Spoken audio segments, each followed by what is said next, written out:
Chapter 4. Nancy was so shocked that all she could do was stare at Bess.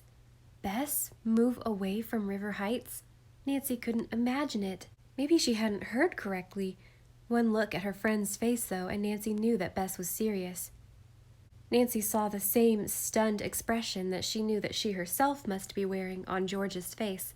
Suddenly, George smiled at Bess and said, "Okay, really now, what's the surprise?" "That is the surprise," Bess said, acting less sure of herself. George faced her cousin. "But, Bess, do you really want to move away from River Heights? I mean, what are you going to do here?" For the first time, Nancy glanced at Ted. He was beaming. Nancy felt a little jealous that Bess would choose Ted over her and George. She wanted to be happy for Bess, but instead she just felt a little hurt. How could Bess make a decision like this without even consulting her and George? "I haven't told you everything yet," Bess said. "The very first day my parents and I got here, the pastry chef at Café de Carmel quit. I mentioned that I'd learned how to make desserts at the Claude Dupre International Cooking School. Ted asked me to help out, and everybody loved my fruit tarts," Bess said proudly. "The next day I made split lemon cake," Bess went on. "I guess word spread because people came in all afternoon asking for it." Ted reached over to give Bess's shoulders a squeeze. "Our desserts by Bess have become the in thing," he added. "We're very proud of Bess," Mrs. Menendez said, giving Bess a warm smile. "We've always had a good business on the weekends with tourists, but now we seem to be busy all the time." "And it's all because of those fattening desserts Bess does so well." Mr. Menendez patted his stomach. "That's why I couldn't pick you up at the airport," Bess told Nancy and George. "I had a rush order for Napoleons, and I had to make sure they were ready. I knew you'd understand. You guys know I'm going to miss you, but this is an opportunity for me to do something on my own." Bess seemed so excited that Nancy knew she had to say something. "I'm really happy your baking has been a hit," she said truthfully. "It does sound like a good opportunity. But are you sure you want to move here? I mean, maybe you could get a job baking back in River Heights." "Ted wants me to stay on and work for him at the restaurant. Just think, me, Bess Marvin, pastry chef at Café de Carmel." Nancy frowned as a thought occurred to her. Was it the job Bess found so exciting, or the guy? Nancy didn't like the idea of her friend giving up everything she had in River Heights to spend time with a guy she had only known for a few weeks. George had been listening to Bess's explanation, picking at imaginary pieces of lint on the blanket. Finally she said quietly, "I just can't imagine you're living so far away, Bess. You can come visit. It's a perfect vacation spot. Don't you love it here?" Bess asked, enthusiastically. "Walks on the beach? Golf? Shopping?" Ted was watching them carefully, Nancy noticed. No wonder he was so possessive of Bess. He didn't want Nancy or George to talk Bess out of staying in Carmel. "You don't seem very happy for me," Bess said. "It's not that," Nancy said quickly. "It's just that you really surprised us with this news." "You'll get used to it," Ted said. After picking up one of the plastic containers of food, he began to spoon potato salad onto the 6 plastic plates. "Why don't we eat?" Obviously, Ted considered the matter settled. Nancy decided to let the subject drop, but only for now. She didn't want to ruin the picnic for everyone. George leaned close to Nancy. "We need to talk to Bess about this move," she whispered. "Definitely," Nancy agreed. "Later, when we can discuss it privately." Nancy's thoughts were still on Bess's proposed move an hour later as she made her way up Ocean Avenue to Marcia Chung's jewelry store. The picnic dinner had been delicious, but the mood was forced. Everyone had pretended to be happy, skirting the issue of Bess's move with smiles and small talk. Nancy had been relieved when it was almost 8 o'clock, so she could excuse herself for her meeting with Marcia Chung. The sun had set during their beach picnic. As Nancy hurried up the hill, she saw that most of the stores were closed. There were a lot fewer tourists milling about than there had been during the day. The lights were still on in Chung Original Designs, but a closed sign hung in the window. Nancy knocked softly, and a moment later Marcia appeared in the doorway between the showroom and the back room. Seeing Nancy, Marcia hurried to the door. "Nancy?" she mouthed through the glass door. Nancy nodded, then moved to the side so Marcia could open the door. "Thanks for waiting around." "I had work to do anyway," Marcia said softly. "Come on back into my workroom. Can I get you some coffee or a soda?" "No, thanks. I just ate way too much dinner," Nancy said, with a smile. Marcia's room was dominated by a long, well-lit workbench with tools scattered on it. A desk covered with papers was pushed against the wall opposite the workbench, and a small safe sat in the far corner. There was a solid wood back door, and no windows in the room. "It's so nice of you to agree to help me," Marcia said, smiling shyly. "You may not think so after I ask you a million questions," Nancy responded. "Ask away," Marcia said, with a nervous chuckle. She gestured for Nancy to sit on one of the two swivel chairs in front of the desk. She took the other one. Nancy was surprised by Marcia's quiet manner. It was in such marked contrast to Len's explosiveness. The couple certainly seemed like a case of opposites attracting. Nancy decided to start with small talk, hoping to put Marcia at ease. "How long have you had your own studio?" she asked. "About 6 months," Marcia answered. "But I've been designing jewelry ever since I was a teenager. I majored in art at college, then went to work for Cy Baxter."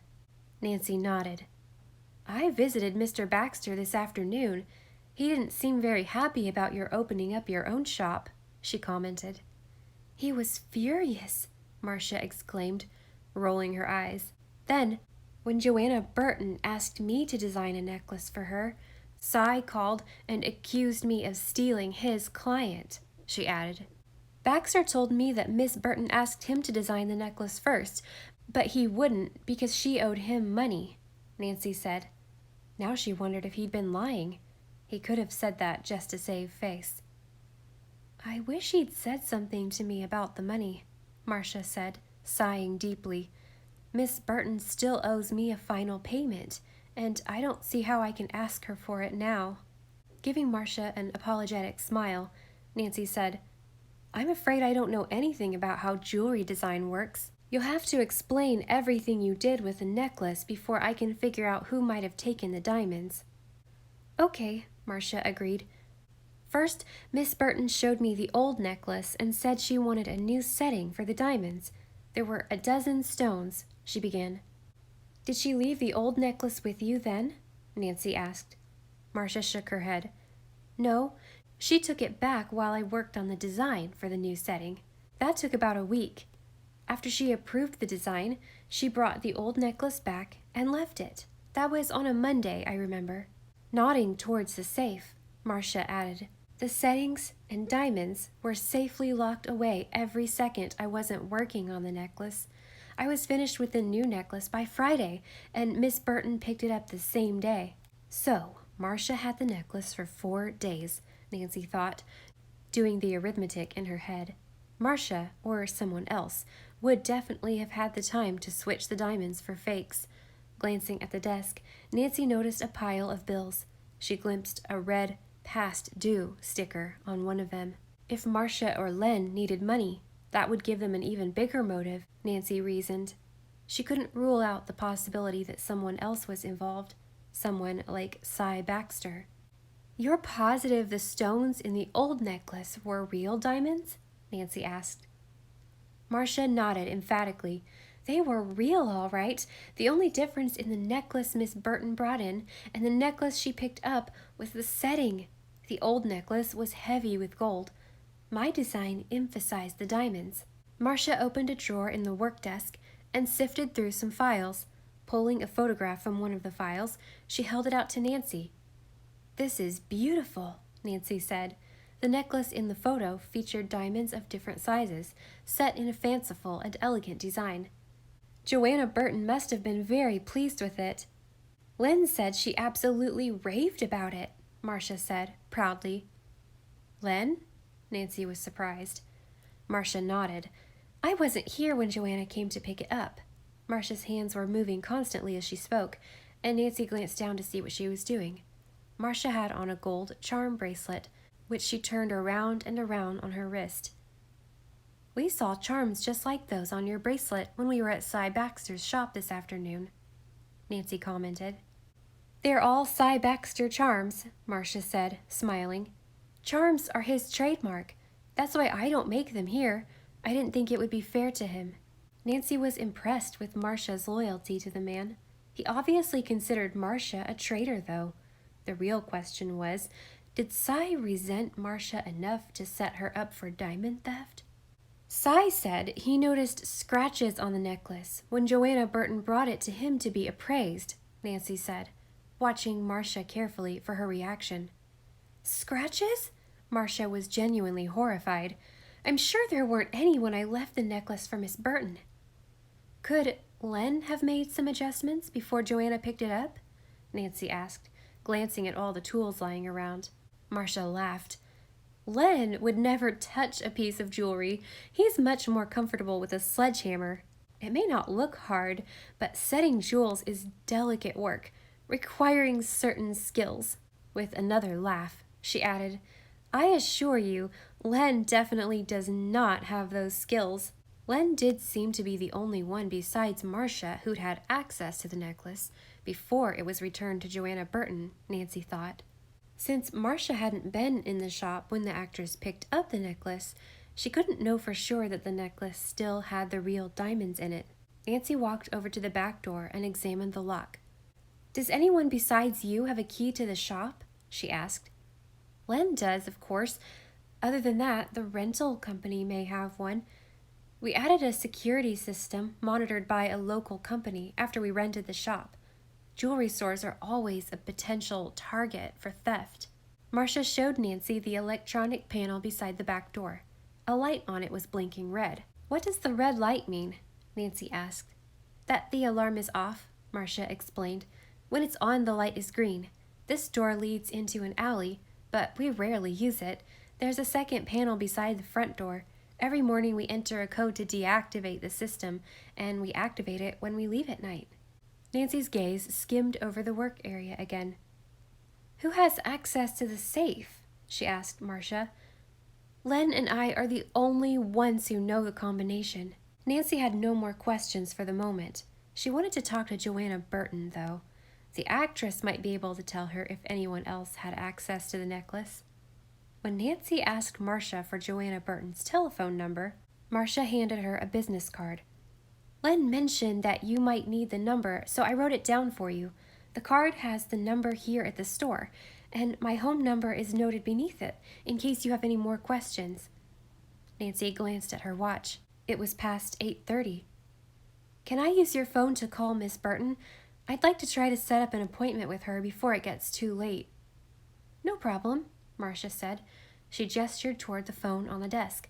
"We have 2 lines. One is for the jewelry shop, and one is for Len's landscaping business," she explained as she walked into the front room. Nancy punched in the numbers Marcia had written on the back of the card. The line was busy. Nancy leaned against the desk to wait. Just then, the doorknob on the back door rattled, startling Nancy. She froze, all her attention focused on the door. If it was Len, she'd expect to hear a key in the lock. Instead, she heard a scraping against the wood. Moving quickly to the door, Nancy pressed her ear against it and heard someone moving outside. She took a deep breath and unlocked the deadbolt. Then she slowly eased the door open and slipped outside. Nancy gasped as a tall shape lunged out of the shadows at her. Before she could react, the figure had reached out and grabbed her. Chapter 5. Nancy screamed as her arms were pulled behind her and held in a grip of iron. She struggled to free herself, but her attacker was too strong. "Marcia, call for help!" Nancy shouted, back into the building. Footsteps raced into the workroom. "Morgan, it's okay!" Nancy heard Marcia shout. When Nancy was free to turn around and confront her attacker, she found herself face to face with one of the handsomest men she'd ever seen. His eyes were a bright aqua blue, and his skin was perfectly tanned. His thick, wavy brown hair was streaked with sun-bleached highlights, as if he spent a lot of time at the beach. "Marcia, sorry," the man said, in a deep, resonant voice. "I was making my rounds and checking to make sure your door was locked, and then it was slowly pushed open. I thought whoever was coming out was sneaking out. Very sorry, miss," he said to Nancy. "Nancy, this is Morgan Fowler. He works for Seaside Security, the company that monitors our alarm system," Marcia explained. Morgan's eyes widened as he took in Nancy. "I don't think I've had the pleasure," he said, holding out his hand. When Nancy shook it, Morgan held on a little longer than he needed. "A friend of yours, Marcia?" he asked, never taking his eyes off Nancy. "Nancy's staying at the Province Inn. She's helping Len and me find out what happened to Joanna Burton's necklace. She's a detective," Marcia explained. Turning to Nancy, she added, "We've already talked to the security company about the necklace. They've assured us that there was no lapse in security. Neither the guards nor Len nor I noticed any sign of a break-in." Morgan seemed to have heard only Marcia's first words. "So, you're a detective?" he asked. "Perhaps you could use some help." "Thanks for the offer, but I'm doing fine on my own," Nancy said pleasantly. She wasn't sure if he was being condescending or if he was just flirting. "Anyway, Morgan may not be working for Seaside much longer," Marcia put in. "He's an actor up for a movie role that it looks like he'll get." So he was an actor, Nancy mused. She wasn't surprised. It seemed to her that Morgan had been performing since they'd met. "As soon as the part comes through, I'm out of here," Morgan said smugly. "Still, I'll keep my eyes open." He gave Nancy and Marcia a two-finger salute, then walked back through the alley, whistling. Nancy and Marcia went back inside the shop, and Marcia bolted the door behind them. Gathering up her purse and a large canvas tote bag, she asked Nancy, "Ready to go?" "Sure. Joanna's line was busy, so I'll try when I get back to my room. I hope I can talk to her tomorrow," said Nancy. She glanced around the workroom one more time, then followed Marcia to the front door. Marcia punched a code into the pad, activating the security system, then quickly locked the door. A green light indicated the system was on. "Thanks again, Nancy. I'll be glad when this whole thing is cleared up. It makes me nervous when Len gets all worked up and goes around threatening people. Even though I know he'd never carry out his threats, it's just his way." Nancy's brow furrowed. "Threats? What is Len threatening to do?" she asked. Marcia seemed embarrassed that she had brought up the subject. He said something about setting Joanna Burton straight, telling her that I had nothing to do with stealing her diamonds, but I talked him out of it and told him you'd take care of it," Marcia assured Nancy. Was all Nancy said, but inside she was worried. She couldn't really rule out Len or Marcia as suspects. After witnessing Len's temper, Nancy wasn't convinced that he would keep his anger under control. She only hoped he could. "You're just in time for spiced cider," George said when Nancy walked into their room at the Province Inn 10 minutes later. George was carrying a tray with 3 steaming mugs from the kitchenette to the small sitting area next to the beds. She set the tray down on the coffee table, then joined Bess on the couch. "It's Ted's special recipe," Bess added. Taking one of the mugs, Nancy sipped the steaming cider. That's really good," she said, taking it over to the phone. "I need to call Joanna Burton to set up an appointment to see her," she told Bess and George. Nancy took the card Marcia had given her from her purse and dialed the actress's number. "Hello?" Nancy felt a thrill as she recognized Joanna Burton's rich, sultry voice. "Miss Burton?" she asked, to make sure. "Yes, who's this?" Miss Burton said, curtly. "My name is Nancy Drew. I'm looking into the claim you've made that the diamonds in a piece of your jewelry were removed and replaced with fake stones." "It's about time someone returned my call," Miss Burton snapped. "When will I get my check?" It dawned on Nancy that Miss Burton must believe Nancy worked for the insurance company. "Miss Burton, I, need to ask you a few questions about your claim," Nancy said, without actually telling the actress she wasn't with the insurance company. "Perhaps I could stop by your house tomorrow morning, about 10? Nancy heard Miss Burton let out a long sigh. "This won't take long?"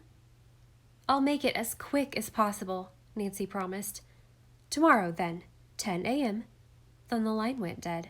Nancy raised her eyes to see her friends staring at her in amazement. You're going to Joanna Burton's house, Bess exclaimed as Nancy hung up. It is pretty exciting, Nancy admitted. Do you want to come along? Not at 10 in the morning, Bess said, disappointed. I do my baking then. Bess's comment suddenly reminded Nancy of Bess's proposed move to Carmel. For the past hour or so, Nancy had been so caught up in the case that she'd forgotten about it. Now, Nancy decided it was time to talk to Bess. Bess, about this job and staying here in Carmel, George began, before Nancy could say anything. Isn't it great? Bess asked, a dreamy expression in her eyes. We think it's great that things are going so well, but isn't this kind of sudden? Nancy asked her. Have you really been here long enough to know if you want to stay? She hesitated before adding, It's hard to tell if you're staying because of the job or because of Ted. Bess bit her lower lip. I guess it's a little bit of both, she admitted. Did you tell your mom and dad? George wanted to know. What did they say? They were the ones who suggested I invite you two out here to talk about it. They're willing to go along with whatever I decide. We're not trying to talk you out of staying here, but whenever I think about you here and us in River Heights... George didn't finish the sentence, but her sad expression said a lot. That would be the hardest part, Bess said softly. Being separated from you two and my family. She opened her mouth to say something else, but was cut off as the phone rang. Nancy reached over and picked it up. Hello? Nancy, it's Mrs. Menendez. Someone left a package for you at the desk. Do you want to come get it, or shall I send it along? A package? Nancy couldn't imagine who would be sending her something there. I'll come get it, she told Mrs. Menendez. I need to pick up a package someone left for me at the desk, she told Bess and George. A secret admirer? George teased. Is there something you aren't telling us, Nan? Nancy giggled. So far, he's been so secret that even I don't know about him. I'll be right back, guys. She went down the hall and staircase to the inn's reception area. I came out to the desk a few minutes ago, and this package was sitting here, Mrs. Menendez said, pointing to a cardboard box on the counter. I guess whoever sent it wants to remain anonymous. The box had Nancy's name printed on the outside, but there was nothing to indicate from where or from whom it had come. Thanks, Nancy told Mrs. Menendez. As soon as Nancy stepped back inside her room, Bess said, Open it! Who even knows you're staying here? George wondered aloud. Nancy asked herself the same question. She quickly ripped off a tape, holding the cardboard lid down, and pulled the flaps open. Oh no! Bess exclaimed, staring into the box. Nancy's stomach churned as she gazed down at the smashed cuckoo clock that lay in the box. The cuckoo lay crushed outside the clock's little door. A sheet of paper was affixed to its pointy beak. Written on the paper, in block letters, were the words, Time to mind your own business. Chapter 6.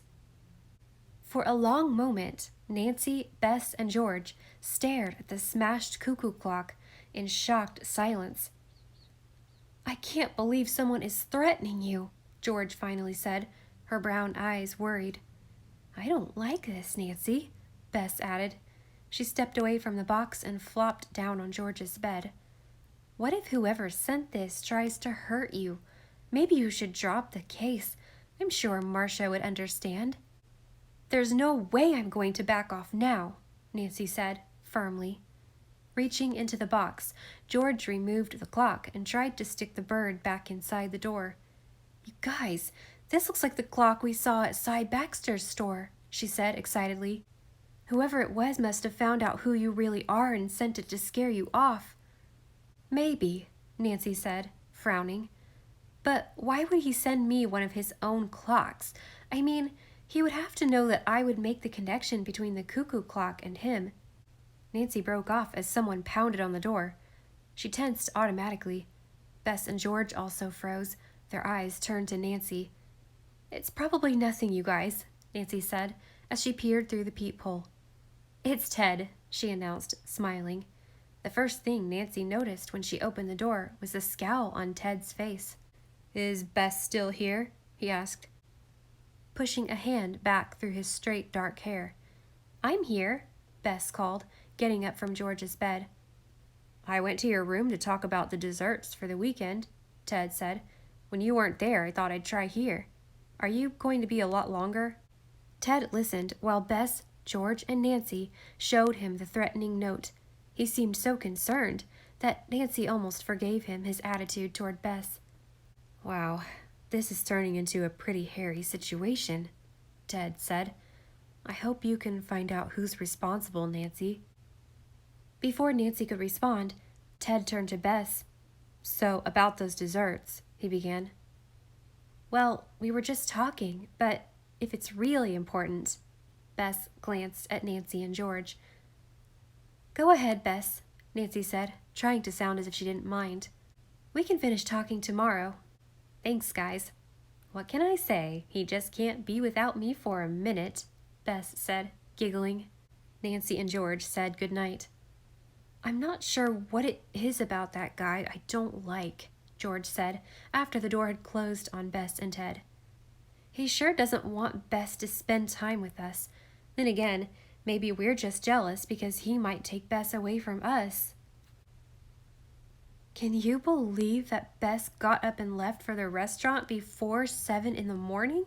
George asked the following morning as she and Nancy jogged along the beach. "I'm in shock." "I know what you mean. Bess isn't exactly the early bird type," Nancy agreed with a laugh.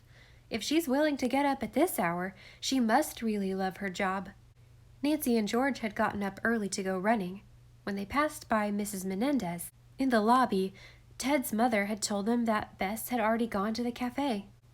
"Well, at least Bess promised to finish early so we can get in some sightseeing this afternoon," Nancy said, lengthening her stride to keep up with George. She tucked a flyaway strand of reddish blonde hair beneath her headband and breathed in the moist, salty ocean air. The day was bright and clear. A brisk breeze blew in from the ocean, sending waves beating against the dark rocks that rose along the shoreline. "Anyway, you and I will be busy meeting Joanna Burton this morning," George said. "I'm totally psyched." Nancy grinned at her friend. "Me too. Who wouldn't be excited to meet a movie star?" The girls finished their run, then showered and dressed. Nancy wanted to look official for her meeting with the actress, so she put on a lavender suit with a wrap skirt and a top in a complimentary shade. After breakfast, Nancy and George headed out and got in their rental car. Following the directions Mrs. Menendez had given them, they headed for 17-mile drive. "There's the entrance," George said a few minutes later. Up ahead, Nancy saw a wooden gatehouse. As she pulled to a halt in front of it, a security guard stepped out and smiled. "Good morning, ladies," he greeted them. "There's a fee to enter the drive."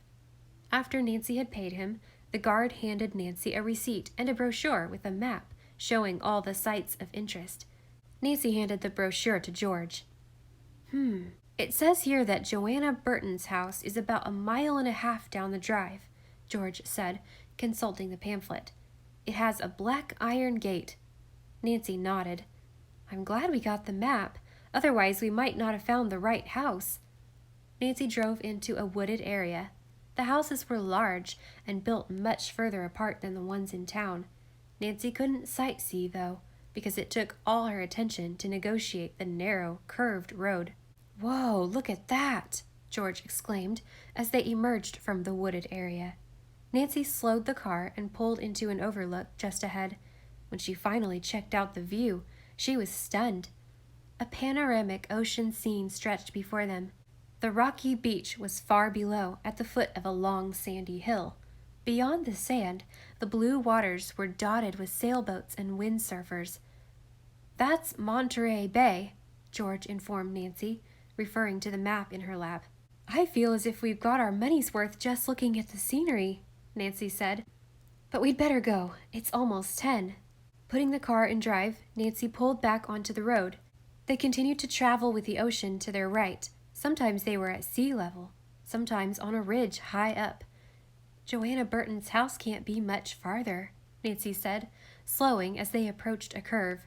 She was just easing into the turn when a white pickup truck came roaring around the curve from the opposite direction. It was halfway in Nancy's lane, heading straight at the girl's car. "Nancy, look out!" George cried. Her face was white as she grabbed the dashboard. Nancy instinctively jerked the car to the right to avoid a collision. In that instant, she got a dizzying glimpse of the rocky beach and water far below. She heard George gasp as she slammed on the brakes and spun the wheel to the left and away from the cliff's edge. The wheels screeched as the car skidded out of control. Nancy felt the bump as the car jumped onto the narrow shoulder. They were headed toward the edge of the drop-off.